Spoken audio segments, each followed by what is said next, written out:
Hello mga katatatoks. Yan oh. Dito yan sa probinsya ng Pulangi.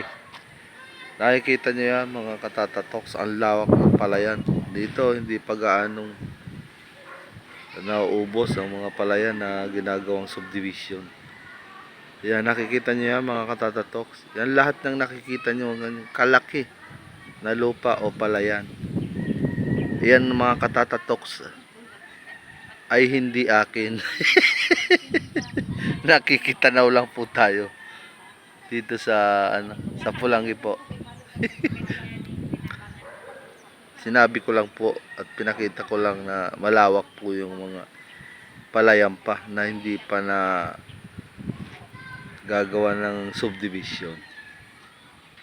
Pero yan po nakikita nyo ay inuulit ko po, hindi po yan sa akin.